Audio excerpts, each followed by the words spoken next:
didn't hear. Is this on?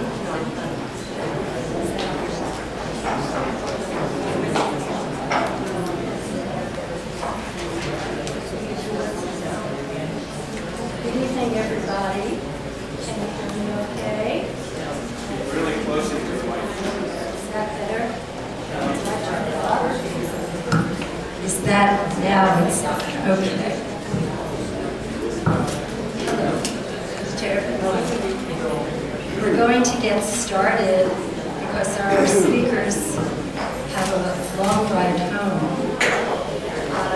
First, I'd like to welcome all of you who made time in your busy schedules to attend this evening's special lecture.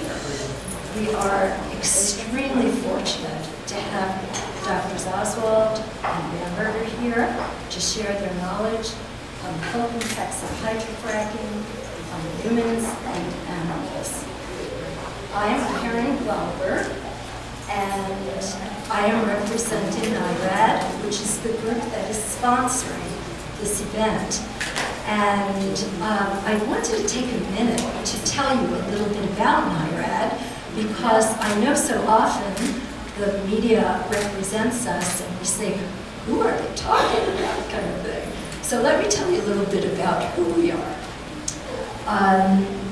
We are a nonprofit, completely volunteer-based, grassroots group comprised of everyday residents, many of whom have never been politically active or involved in any activist cause before.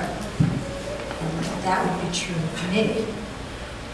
We're working together out of a sense of grave concern about the negative impacts of drilling on our air, water, and consequently on our health. Over the last 4 years, we have brought to our community experts on hydrofracking engineering, toxicology, researchers on the impacts of fracking on children's health, whistleblowers from the EPA, economists, just to name a few of the areas. There are many others.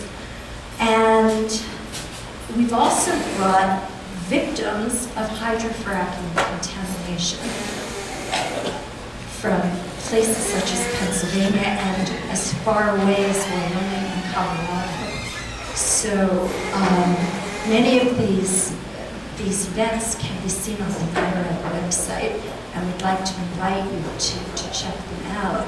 We also have DVDs of some of the speakers at the back table. We brought them here to educate our community. Everyone needs to know about the inadequacies of the environmental impact statement, even the revised environmental impact statement, as well as the industrialization of our towns that will drastically change the quality of life here, and the health consequences that come with fracking, along with similar groups of people from across New York State. We see through the deceptions of the gas industry. And we have held off drilling in New York State for 4 amazing years. I'm talking about David and Goliath. Tonight, this lecture is part of a statewide day of action to educate communities and politicians on the necessity to ban fracking. So there are similar types of events all across New York State, from Buffalo to Long Island. Well, if you agree with this mission, along with the hundreds of thousands of other New Yorkers, and are further inspired to become part of this historic effort after hearing our speakers tonight, and I think you might be, there are 2 things I would ask of you. One, whether you can give 1 minute, 1 hour, 1 day, in a month, or every day, to help work on some important things on this cause.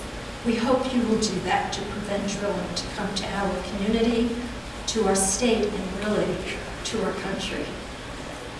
You will not be pressured to do more than you are comfortable with. And later this evening, Iana Rose, are you here? Yes. There she is. She's going to come around with a sign-up sheet and And yeah, and he's, hi Gretchen. And we hope that you'll sign up and join us in whatever way you can. So the other thing I wanted to mention is that all the money we raise in the NIRAD is from individuals who support our work, and it goes to pay for the venues such as this building and other educational materials. Most of our speakers, including our speakers tonight, donate their time and expertise, which we really appreciate. Because, like us, they are passionate about preventing the disastrous consequences of drilling. Any purchase you can make at the NIRAD table in the back of the room would help to support our work and is most appreciated. And we hope you will take a look at some of the DVDs, and we have bumper stickers and signs and eco-friendly bracelets and so forth, and free literature to support this message. We are going to have time for questions at the end of the presentation, and here's how we would like to do this.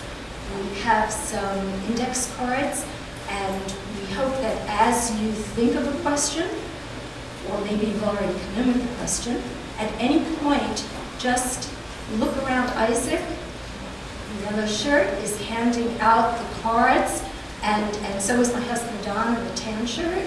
And when your card is written, just hold it up and they'll come pick it up, and we'll give them to the speakers in the order we've received them. So, just a couple of quick announcements before I introduce you to our speakers. There are petitions to withdraw the ESGICE, which is the Environmental Impact Statement, in the back of the room. If you're not sure if you've signed it, please sign it. And if it's a duplicate signature, the computer that this goes through will read out duplications. So if you have any concern that you've signed it or not, please just go ahead and sign it, and you can read the description of what that's about. We also have people here from the towns of Union Endicott, Owego, Shenango, and Vestal who have petitions that they're working up to ban drilling in their towns. And they would love if you would approach them and sign their petitions too. Only sign for a town that you live in, though, okay? I have a notice from, there's going to be, and we have this handout on the back table, and we hope you'll grab it, Bill Belitskis, who is going to be the next speaker for NIRAD on June 18th, is coming to speak on the effects of drilling in western Pennsylvania, Allegheny National Forest. And he has a great deal to say. I think you will want to hear him. That's June 18th.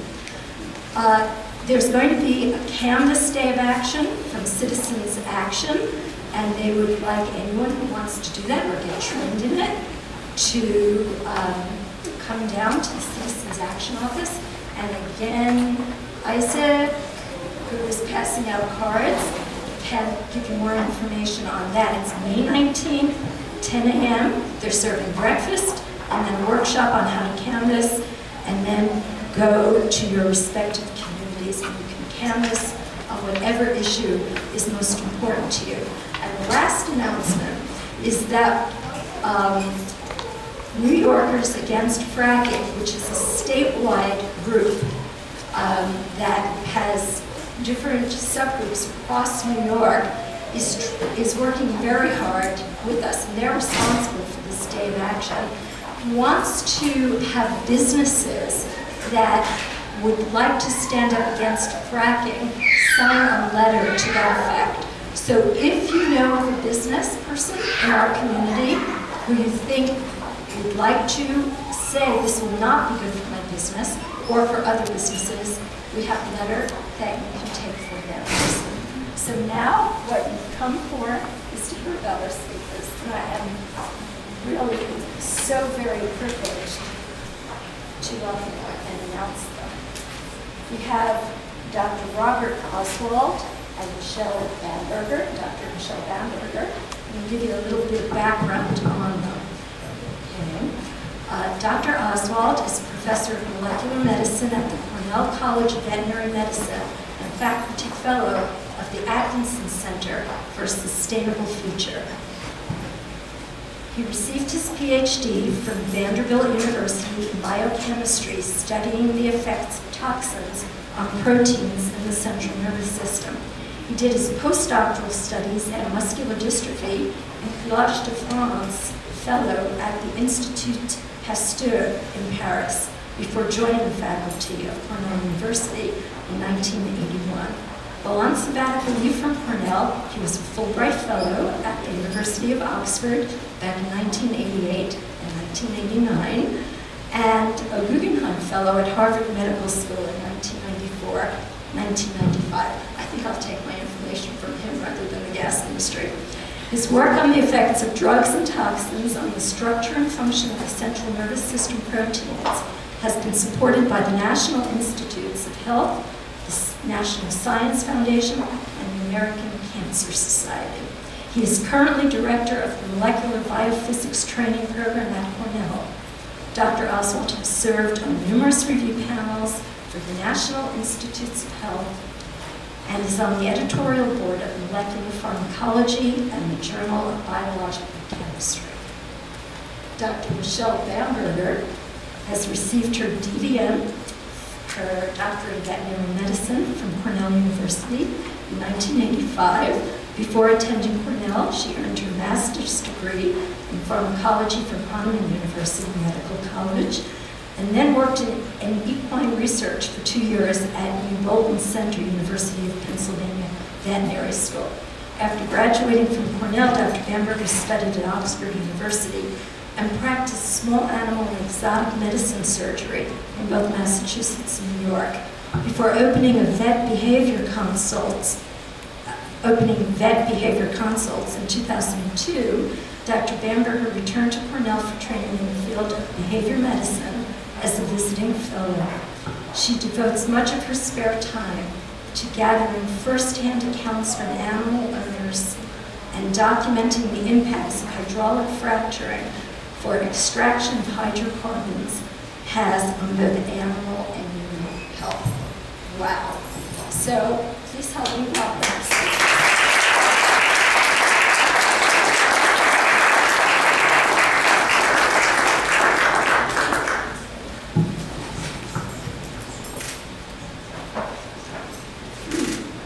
Okay, I'm going to try to stay in one place. I'm used to lecturing and walking around, but Bill tells me I need to stay here.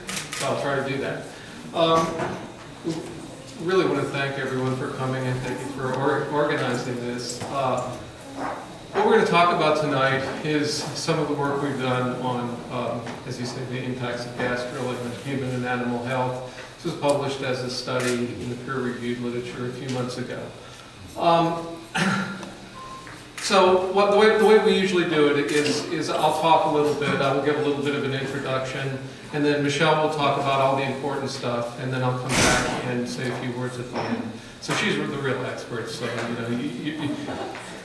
going to want to listen to her. I'll just say I'll just blab on a little bit. Anyway, can people see this, or is it? Yes. Is it okay? Okay. All right. So one of the things I always like to start with is this statement that we've all heard this since it was used for the first time in the 1940s. Hydraulic fracturing of a natural gas well has never been proven to contaminate drinking water. So I think this is a really kind of interesting statement. You can parse this statement in a lot of ways and try to figure out what's actually meant by this. It's really clear what the industry means by this, however. What they mean is that the instant of hydraulic fracturing hasn't contaminated a well. So I want to ask the question really briefly. Is this true? And really, does this statement really matter to us or not? And you'll see what I mean by that in a minute. It's not a completely flippant remark. Anyway, this is a slide. Actually, I saw this slide being at a presentation by a Shell oil executive just on Monday. He used this as well, but I use it for a different purpose. The idea here, this is a graph, and it was done by somebody that was a consultant for industry. And this is depth under the surface of the Earth, And the y-axis here doesn't really mean anything. Each point here is a different fracture. This red line is how deep the drill bit was. Okay, the little these little deflections up in blue are how far the fracture went. Pretty much how far did the hydraulic fracturing fluid go? Okay. And this is down 8,000 feet or so, 6,000, that's 5,000 feet. This is where the aquifer is. So what they say is that they're way down below the aquifer, and so there's no way possible that the fluids can get up here. Okay, so maybe that's true, maybe that's not. Actually, let me just make it aside. There's just a paper published a week or so ago in a journal called Groundwater that suggests that it is actually possible on the time scale, probably 10 to 50 years for fluids to migrate from down here up to here. And under some conditions, maybe even faster. But anyway, so what does that mean to us in New York? Well, below our feet here, the Marcellus is probably right about here. As you go north from here, you go up towards Tompkins County, it gets shallower and shallower and shallower. Now the fairway, that's the part that the DEC thinks that is really a good place to drill, is not any, is all regions that are 2,000 feet and below, okay? So, but if we take this line here and move it up to 2,000 feet, I would assert that these fractures get dangerously close to the aquifer. So actually right here, maybe what they're saying is not totally incorrect. When you get up north, it could be a problem. And let me say that in one case that we know that hydraulic fracturing has contaminated drinking water is in Pavilion, Wyoming. There's really good evidence from the EPA that hydraulic fracturing has contaminated drinking water. And in that case, they were fracturing right about here. And their aquifers are deeper. So it is possible. It has happened. Will it happen here? I don't know the answer to that question, but I'm not sure that that's the whole story. And in fact, I am sure it's not the whole story. And let me try to tell you what I mean by that. Okay, what we really have to consider is the life cycle of the well. From the point that it's drilled, as you drill down into the earth. Now when you drill down into the earth, they use drilling muds that have hydrocarbon bases, and they drill through the aquifer. They have particulate matter, various things, and they drill through the aquifer. They're contacting the aquifer, there's no doubt about that. Then there's a hydraulic fracturing process. Now, what I was talking about before was just that little instant when the rock is fractured and the fluid leaks out and goes into the shale. Well, probably around here at least, you won't get contaminated by that. But in many places, such as in Pennsylvania, during that process, the casing is blown out and contaminated aquifers. So, okay, what does the industry say about that? Well, they would say that it's not hydraulic fracturing, it's just an industrial accident. Accidents happen, you know that. Not a problem. Except it's happened quite a few times. Anyway, the other problem we have is trucking. We know anybody that's been down in Towanda, Pennsylvania, knows that it takes quite a long time to go through the middle of town. What are there, about 6,000 people that live there? It takes about as long to get through there sometimes as it takes to get through New York City. So traffic is a problem, but the other problem is these trucks have been known to leak. I've talked to so many people who have driven behind these trucks. Actually, that's a photograph I took while I was driving. I hate to say it, of one of the trucks. But many people have seen these things leaking as they drive. We actually haven't seen it ourselves. There are also wastewater impoundments. We'll tell you a lot about those. They leak as well. Condensate tanks, which are at every well site, they've been known to blow out and leak. And pipelines are everywhere. And even the newest pipelines, at least many times, leak methane. Okay, but what's really important to remember is that these wells will be around long after we're gone. And if you look at some of the industry data, I don't have a graph here, but if you look at the industry data, it tells us that, at least in offshore wells, I'll have to be careful what I say. In offshore wells, in 15 years, 50% of the wells have leaked. Okay? The casing breaks down and they leak. We don't know enough about, you know, what's going on because actually the industry tells us an old process, but this is actually, this hydraulic fracturing we're talking about is a new process. It hasn't been around that long. In Pennsylvania, it's only been used for a few years. If we look at the well casings that have failed in the last few years in, say, Pennsylvania, they're following the same curve as the offshore wells. So it's very likely that within 15 years, we're going to see half of those wells starting to fail. What do you think is going to happen after 50 or 100 years? How many do you think might fail there? I would say a large body of those will. Okay, so what our work is based on is interviewing people to try to understand what's going on. Trying to understand the health effects of this process. What we're not going to tell you about is how common it is. We don't know that yet. And we're probably not going to tell you much about cause and effect, although we have some really pretty compelling cases that drilling fluids have caused health problems. I just want to make one aside here, is that earlier in the week we attended a meeting. It was actually a meeting in the Institute of Medicine followed by the CDC, Center for Disease Control meeting. And I had the opportunity to talk to a high-ranking official in the EPA. And I told them, you know, I spent a lot of time talking to people in the pharmaceutical industry, and the way drugs are generally developed is that the first step is a toxicology study. You find out if the drug is going to cause any problems, make people sick for other reasons. And then after that, you determine whether it's efficacious. What we've done here is turn the process around. We don't even know that it's a good idea to burn natural gas. So we don't even know if it's efficacious.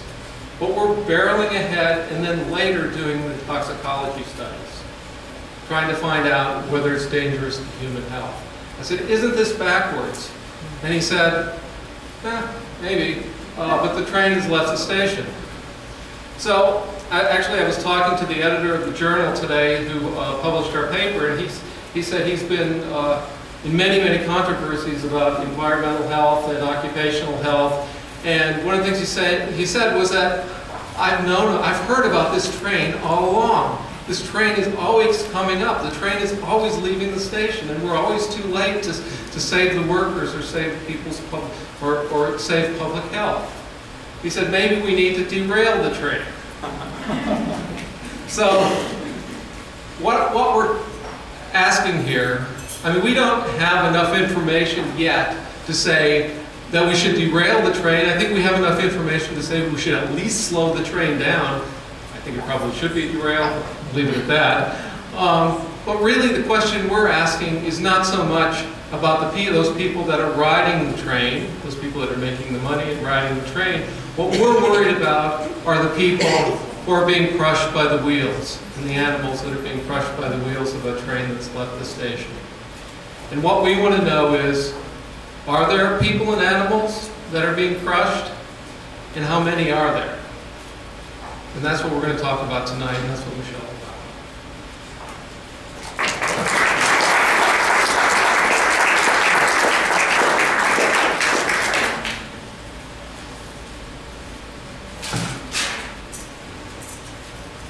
Thank you, Robert. So he cuts himself short. He's a really good lecturer. This last meeting he's just talking about there, the CDC, only one of us could talk, and it was Robert who spoke, and he actually used my slides, and I listened to him and I thought, wow, that's what I should be saying. So anyway, I guess the question we often get asked is, why are you doing this, and why are you, studying animals instead of people? Well, there's a really good reason when you think about it, especially with livestock. they don't really get a chance to leave the property. They're there. We get a chance to go shopping and go to work, and we get a chance to move away. And if you think about exposures, whatever you're being exposed to in the environment at your home, unless you're there 24/7, you're going to get a little bit of a break by leaving and coming back. But the animals, again, especially the livestock, the horses and cows and whatever else people have, really are there all the time. And so they're the ones that are going to have the highest exposure rates. The other thing is that their breeding rates are usually a lot higher than ours. So there's oftentimes they're on cycles, and they're pregnant, and then they're giving birth, and they're going the whole route.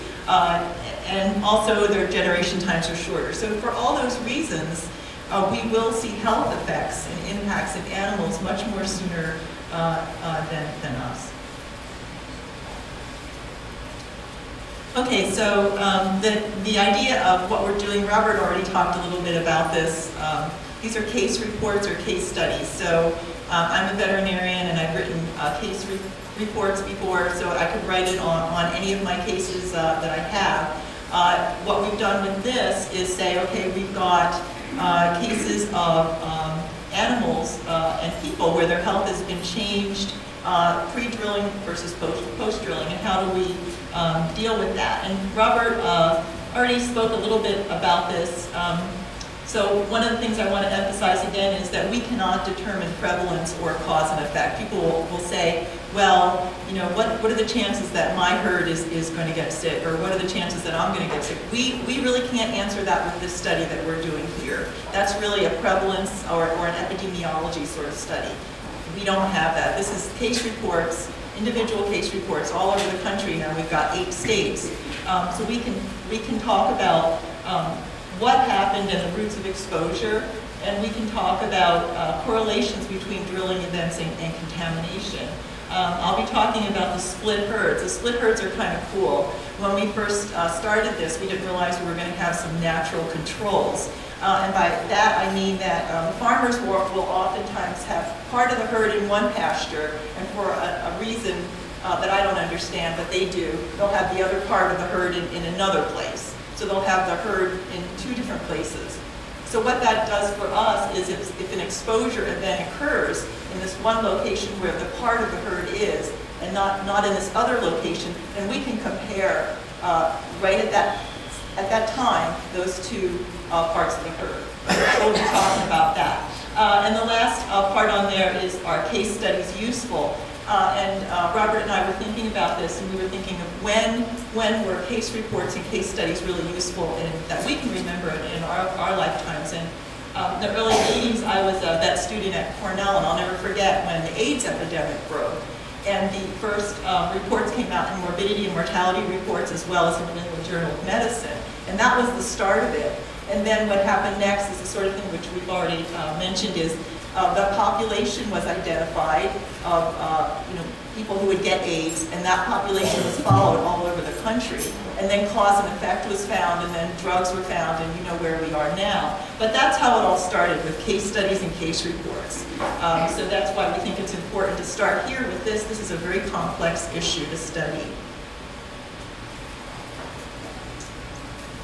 Okay, so I'd like to talk just for a moment about how we did our work. I just want to say up front that we do have a requirement for our cases. We don't accept every case that comes along, everybody that calls and says, I've had this problem. I will talk with them, and then I will ask them for documentation in the form of test results on any air, water, and soil tests that they've done. I will ask them for their veterinary and medical records. I will ask for permission to speak to their doctors as well as the veterinarians and any other health professionals. So for instance, with dairy herds, I will speak to the milk inspector. I will also speak to the people who have done their testing, their environmental testing, because to be honest, the air tests are sometimes really difficult to interpret. So I'll ask to speak to the person who did the test. So what I'm trying to get at here is that these are not just stories or anecdotes. These are documented cases, and I think that's important to understand. And we've already, at this point in time, turned down 5 cases that looked great to me, but the people never came through with the documentation for one reason or the other. So I told them, you know, if you get that documentation, come on back to me. I'm happy to work the case up, but otherwise I can't accept it. Okay, so that's what we get. The thing that I like the most about this work is when I get to the third bullet there, where I have create a timeline, because that's where I can start putting everything together. And on that timeline, what I do is I start out here 5 years before drilling. So 5 years before drilling, I want to find out what the health of that herd was like, what the health of the people, the dogs, cats, whatever kind of animals they have. What were things like 5 years before drilling started? And then we have that point where drilling starts, and then we have fracking, and then so on. And on top of that, I layer on the testing that was done, and I layer on the health changes. And I start putting it all together, and then I can start to get an idea of the exposures. And that's what's really important. We're going to talk about that next. Okay, so let me see this. See if I can use this point. Okay, so in the center there, those are the animals, and there's a person there too. The animals, by far the largest number of animals that we have in the study are cattle.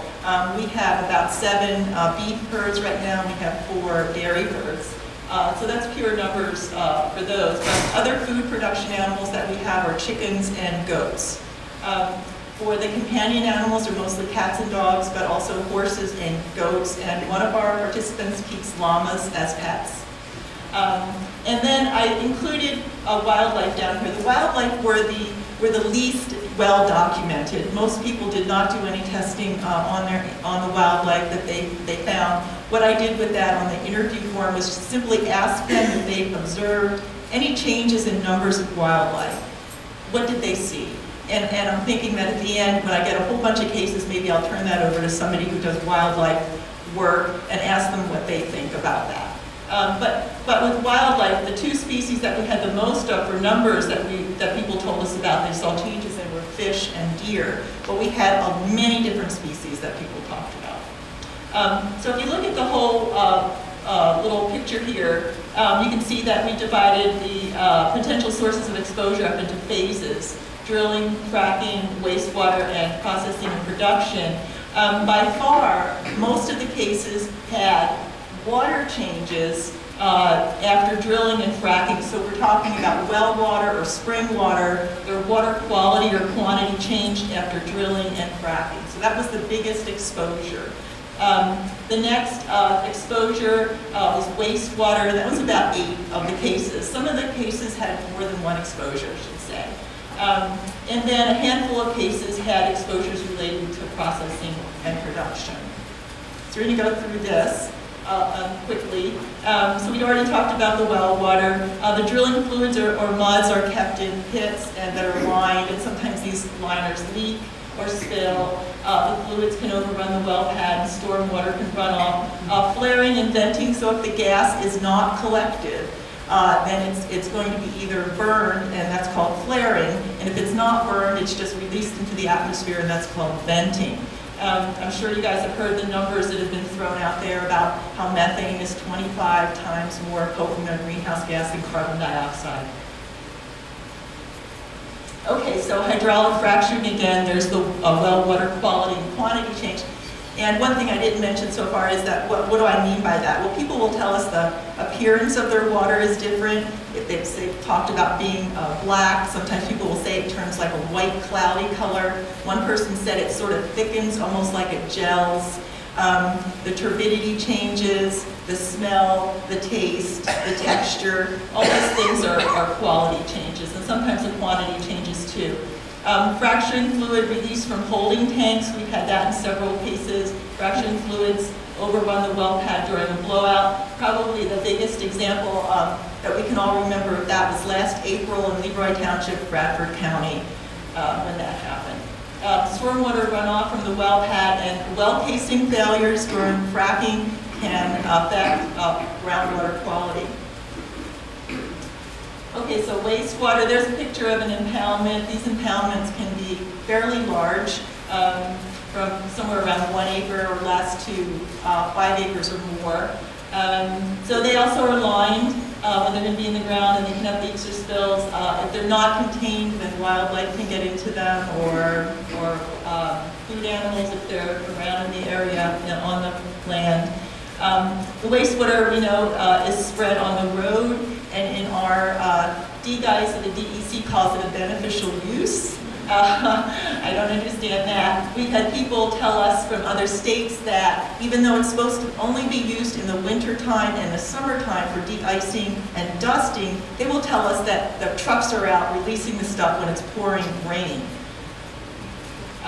The wastewater can be dumped on property. We've had a couple cases of that, and into creeks, streams, rivers, and lakes. Injected into deep vertical wells. We have a case in Arkansas now in an area where there have been earthquakes occurring, and then that fellow has 3 of these deep injection wells around him. These impoundments oftentimes have aerators to decrease the volume in the impoundment, and those aerators will get the volatiles up into the air, the VTEX compound, so that's not good for the people in the area to breathe. And it will also then decrease the volume, and it will concentrate what's in the impoundment and actually make it more toxic, because what they're trying to do now, industry is trying to tell us, okay, we're going to start recycling this stuff so we don't have to use as much water. And that sounds like it might be a good idea, except for the fact that what they're going to be putting down into the well to use for fracking is now going to be much more toxic than before. Okay, we can also have runoff from the impoundment. Okay, and the last phase here is processing and production. Again, we have a handful of these cases. Compressor stations can malfunction. People will tell us that fine mist of oil will go into the air. They'll have sirens go off. They'll know there's a problem. Pipeline leaks. We have several cases where people have actually gone out with their detectors and mapped the areas where the pipelines are leaking that cross their pastures or their property. Condensate is the liquid, mostly liquid hydrocarbon mix that's separated from the gas. So you have the methane, and then you have everything else, and that's the condensate. And there can be some gases in that, but it's mostly liquid. So it's ethane, propane, and the longer hydrocarbons, and the aromatics, as well as hydrogen sulfide, that sort of stuff. So the venting here, again, is that the gases, there are some gases in there, again, they can be released. That's the venting, and the spill, that's the liquid, and there was a spill in February, mid-February, in Robinson Township, Pennsylvania, where that spilled off the pad and into a creek, and people in the neighborhood were concerned that their groundwater would be affected. Okay, so I'd like to spend a couple minutes talking about this case. This is a case that happened in Louisiana in 2009. And this is probably the best documented case that we have.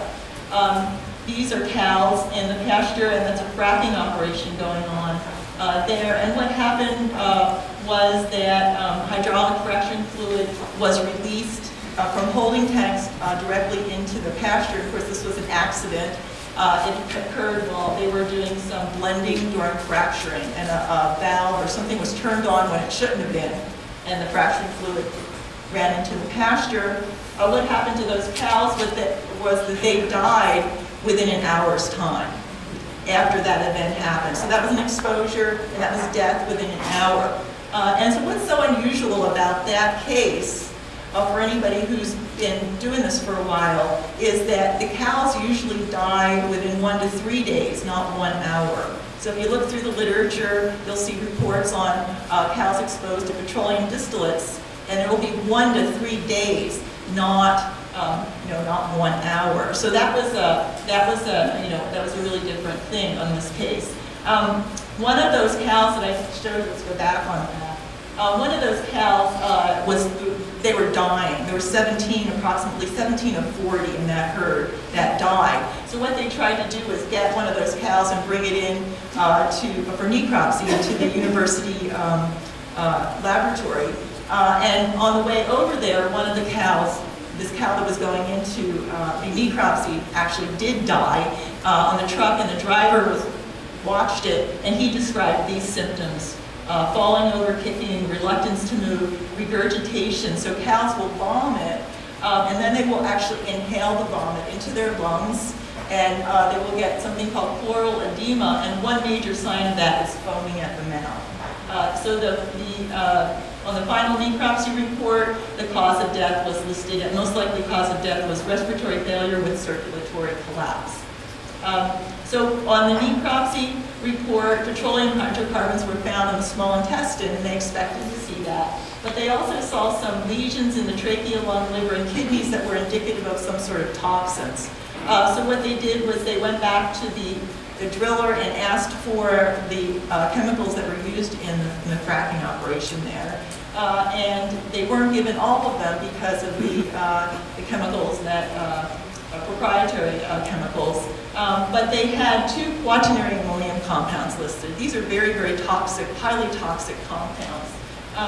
And I put a question mark there. The reason the question mark is there because the thing that we would have wanted to, I would want to be able to tell you is that those quaternary ammonium compounds are actually found in those caps. And that might have been the case, but that's not something we know. The case was shut at that point. So this is as much information as I could get on this case. I called the owners. They never returned my calls. I called the reporter on the case. I spoke with the toxicologist. And everyone gave me the impression that this case was closed. Either it's settled out of court, they signed a non-disclosure, but there was no way I was going to get any more information. So I wish I could tell you more, but that's as far as we got on that. Okay, so this is another case. Here I'll just talk about real quickly too is this was 2 neighbors, so this was kind of interesting. This was the only case we had. There were 2 neighbors experiencing the same thing in the neighborhood. They were within 2 miles of 25 shale gas wells, so it's a really intensively drilled area.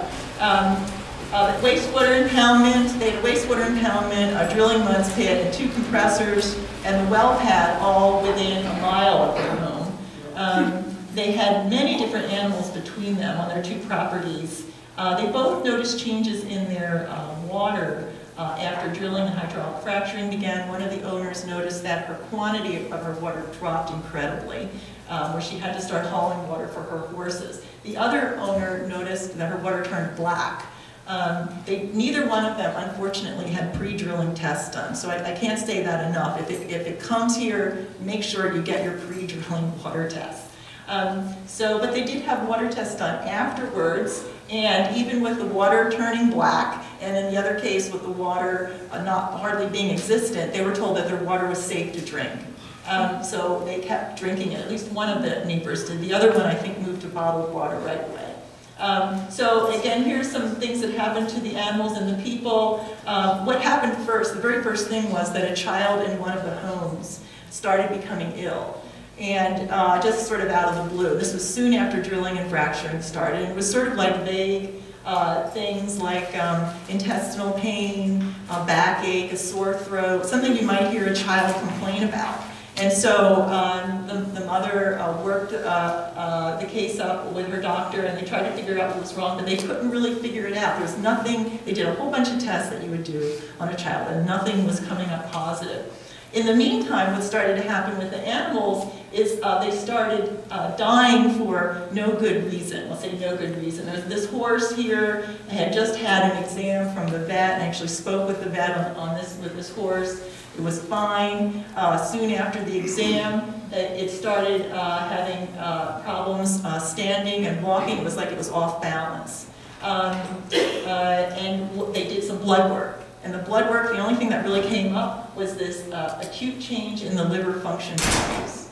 Okay, so this vet made a good guess on what he thought it was. He tried to treat it. Nothing was working. The horse was sinking down and getting much worse. He told the owner that he really couldn't help her anymore, and the horse was in pain. They ended up euthanizing that horse.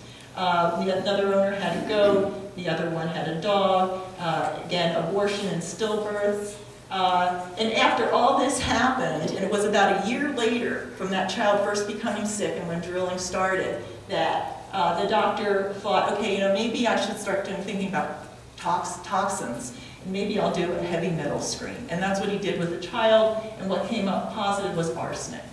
And so what they did at that point, even though they were still being told their water was safe to drink, they stopped drinking the water, the child got better, and they started to feel better. These were the other symptoms that people suffered from: fatigue, headaches, nosebleeds, rashes, and sensory deficits. They really can't smell and taste very well.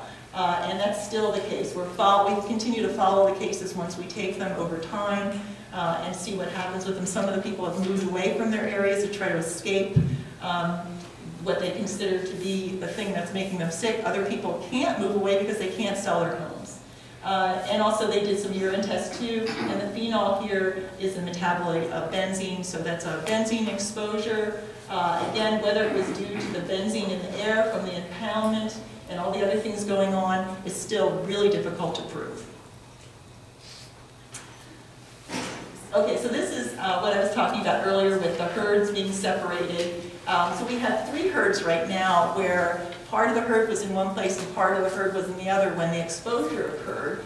So this top one here, the owners tell me that the wastewater liner was slit by the workers, and this sort of surprised me. And actually it was at, Robert, it was a lecture we were at. The first time we gave a lecture on this stuff, which was almost a year ago, we were there with 2 other people, and one of those people has some good connections with industry, and he made a comment about, you know, that's not so atypical. The industry people tell me, you know, this is a great way to get the amount of wastewater down. You just slit the liner, and it runs out onto the ground.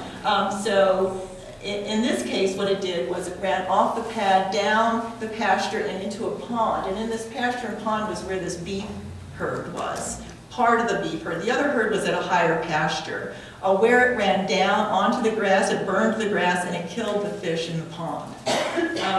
This is another case again where the farmer was told there was no problem, the cattle could stay there and drink the water, and they did. And so what he saw over time was that approximately half of the cattle that were there and that were exposed died. We don't have death on here, but they did. And there were also with stunting and stillbirth problems with the cattle that remained.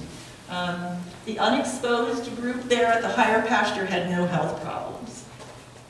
Okay, this is another beef herd that was exposed to a creek, again, where this was an alleged dumping, but this was in a creek in part of a state where that creek was actually found to be dumped in by a wastewater hauler that was actually arrested. I don't know if he was ever fined, but that was a while ago. But he was arrested for dumping into that creek.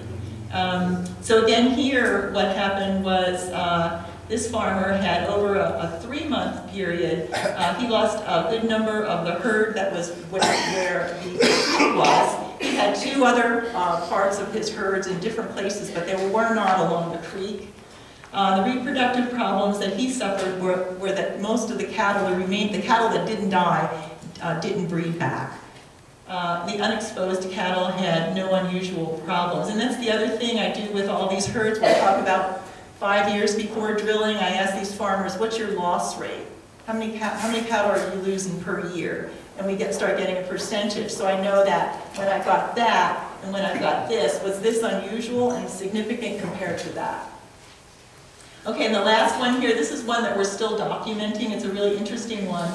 It's a dairy herd that was exposed to affected well water. And what this dairy farmer does is he keeps his herd, the milking herd, in the barn, and they get the well water that comes into the house and goes into the barn too. And then he has young livestock out on pasture, and their source of water is a pond.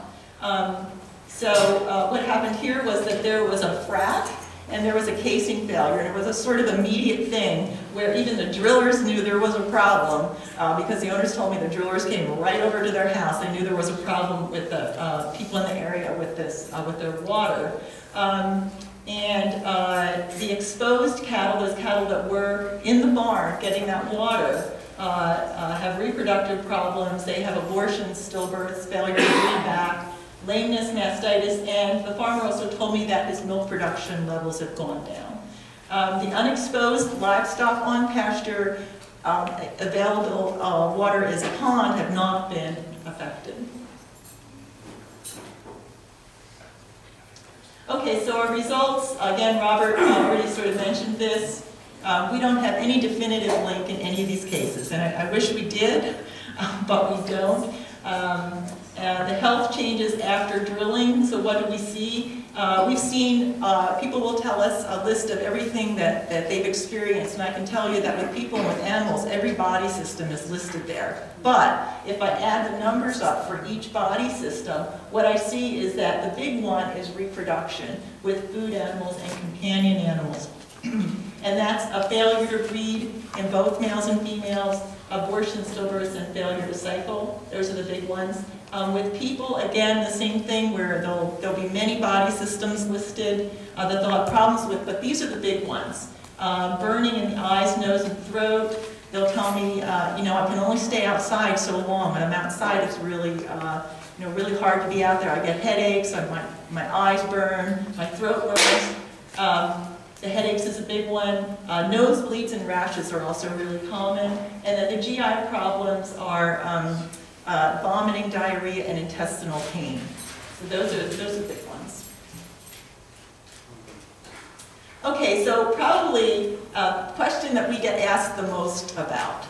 People call us and people ask us this at lectures is food safety. They'll say, you know, what about these contaminants getting into my food and how safe is the food? And so what's important to remember here with our study is that even though only one herd was quarantined, and I didn't really tell you about that, but if you haven't read our paper yet, where's Elaine? Is the paper out on our website somewhere? Elaine, our paper, is it? Okay, so this is, if you read our paper, it's case 3, and it's really explained well in there. But there's only been one herd quarantined that I know of since this process began, and it was in Pennsylvania, and it was 2 years ago now. And it is one of our cases. But we only have one herd that was quarantined, but all of them have been exposed to air, water, and or soil contamination. And what's important to remember again is that the plants have not been tested before harvest. Everything is still rolling along as normal. Food-producing animals exposed to chemical contaminants, the ones that haven't died or aren't sick, you know, the ones that can still walk into slaughter, they have not been tested before slaughter. And also farms testing positive for air, water, and or soil contamination are still producing these products without testing. And this is sort of you know, upsetting to us because we're documenting all this here, and it seems like you know, things should be tested. And again, here are the questions that people ask: how safe are the not only the animal products but also the vegetable and grain crops? And also, how safe is the rendered flesh from exposed cattle? What's important about that is that these are the cattle that don't make it. So these are the cattle that die, and then they don't end up on your plate as a piece of steak. But they're going to be rendered, meaning that their flesh is going to be used to produce feed for pigs and chickens and pets. So if you think about that, unless you're a vegetarian, you're not going to get you know, you're probably going to get contaminants, possibly, if the contaminants can get into the food supply that way. And even if you are a vegetarian, and I am, I worry about the plants and how they absorb toxins, and you know, we're going to get it that way too. So what's the answer to this? The question that I've been leading up to now, these two questions, the answer is we don't know. And the reason we don't know is because there's a lack of federal funding for food safety research, specifically that related to chemical contamination. And without knowledge of these answers, we are really upset because we feel that the public health is at risk. We don't know what all these chemicals are, and we don't have complete testing, and then we run up against the wall with these non-disclosure agreements where maybe we might find out some information, but the door is shut. We cannot get to that information. It's closed off.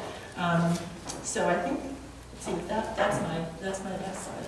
Is that right? Yes, okay. So what I want to finish with here, and then Robert is going to take over and talk about what we can do. I've got some quotes from people. I kept hearing these things over and over, and so what I thought was it might give you a good idea of what I hear on interviews and what people tell me. Water buffaloes and water dispensers have replaced our water sources. All of my puppies were born dead. I have no calves this year. My vet can't figure out what's happening to my animals. We had to leave our home to escape the bad air. I had no choice but to leave my goats and pigs behind. We all have headaches, nosebleeds, and rashes. I'd move out, but I can't afford it. Thank you.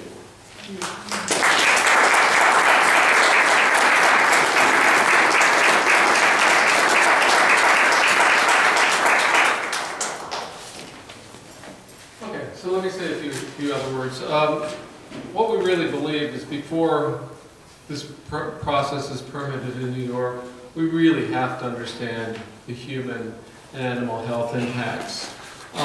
Like I say, it's not any different from understanding a drug that comes to market. We need to know the toxicity before it goes forward. And we're hearing over and over and over again that decisions should be based on science. But the science that's important here really it's not really the science that the geologists and the engineers do, it's really the health impacts that we have to worry about at this point. And that science has not been done, and it hasn't been done in New York State, and what we learned this week, it's unlikely to be done anytime soon on the federal level. What I find very interesting, though, is our DEC has basically rejected any prior analysis of public health impacts. They have a really clever way of getting around this. What they say is that we're not going to have any problems. We're not going to have any problems because we're so good. We're going to regulate this industry. And maybe they can regulate the industry, but right now they have 17 inspectors to cover the state. Unless something happens, I don't see how they can even cover one county. But what they decided they would do is if there is a health problem, then they'll work at it. They'll try to figure out what's going on. They'll do some Google searches or something. So I don't feel very reassured by the DEC. Okay, so what are the other things? One of the things that really bothers us in a lot of these non-disclosure agreements, these are, let me stop by saying non-disclosure agreements are something that's used in business all the time. When one company interacts with another company, collaborates with another company, they want to get some advice, they'll disclose trade secrets to them, and that other company has to sign a non-disclosure. It's a perfectly reasonable business practice. That's not what we're talking about here. What we're talking about here is settlements of lawsuits where people are forced to be quiet. They can't say what has happened to them. They cannot disclose it. We're involved right now in an amicus brief in a case in Pennsylvania where we're arguing that the record should be opened up even though these poor people were forced to sign a non-disclosure agreement. We believe strongly that they should be illegal in cases where public health is involved. Testing. Testing's a difficult one. I can say that, there was not one case where adequate pre-drilling testing was done. The industry says that they have done some pre-drilling testing on a lot of wells, but they own the results. They only have to release the results when they're forced to by the courts, and they only do it when they have to. And it's interesting. We're talking to a number of people recently that when it was found, when they actually did have pre-drilling testing, and they saw changes after drilling, the industry argued that, well, our pre-drilling testing wasn't really that good. So it probably didn't mean anything. We have to have independent laboratories doing our pre-drilling testing. The testing should include all substances involved in the drilling process, but that's not the end of the story. The drilling process, the hydraulic fracturing fluid, is only part of the toxic substances involved. Basically, they're drilling into what used to be an ancient ocean that's compressed into shale, and they're bringing up all those substances, heavy metals, very, very high salinity, back up to the surface. So it's not just the hydraulic fracturing fluids, it's the stuff that they're bringing up from below, which, by the way, also includes radioactive material. Okay, what we believe is that drillers must release the names of all chemicals used, and I mean the chemical abstract service numbers, CAS numbers. They have to be included, even those, and we need to know about those before drilling occurs, even those that they now consider proprietary. They tell us that they're giving us all their information. They have a website called Frac Focus, but Frac Focus is voluntary. They do put the chemicals up there, but they put the chemicals up there after they finish fracking. So you can't use that information to do pre-drilling testing. The best science that we have right now tells us that testing should be done in at least a 3,000-foot radius around a well, probably even more. The SGICE mandates testing within 1,000 feet. The problem also is our SGICE really mandates very inadequate pre-drilling testing. It's sort of almost sad when you read it, what they think is adequate. Okay, the next step is, how do you interpret the results when you get a water test back? Well, there's something called the maximum contaminant level, MCL. The MCL is the concentration, the highest concentration that's acceptable of some substance in drinking water. The problem is few of the substances used in drilling have scientifically based MCLs. In fact, well, some of them do have MCLs that are based on high-dose studies. The DEC has an interesting way of doing things. For those that haven't been determined, they just set it to an arbitrary value. Basically, they make the numbers up. But this isn't there's several problems here. One is that we know that a lot of the substances being used are endocrine disruptors, and these endocrine disruptors work differently at low concentrations than at high concentrations.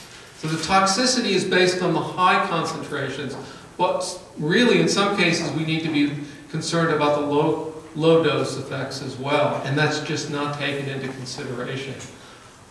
And beyond that, and I can tell you that no one is thinking about this, the CDC included, Center for Disease Control, or any of the federal agencies that we know of, or the state agencies. Nobody's thinking about what's going to happen when people are affected by mixtures of these compounds. They look at them one at a time. We don't know anything about what happens, how these compounds interact in the body. So I'm fairly concerned about how we're ever really going to interpret some of these water tests or air tests. We really need to know a lot more before we can even interpret them. Let me just say a few other things.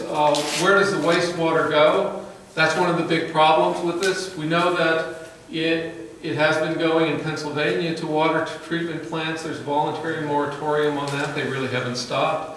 There are many cases, or a number of cases anyway, where the effluents from the wastewater treatment plants, municipal plants, have been shown to cause contamination of drinking water. Pittsburgh is one of the cases.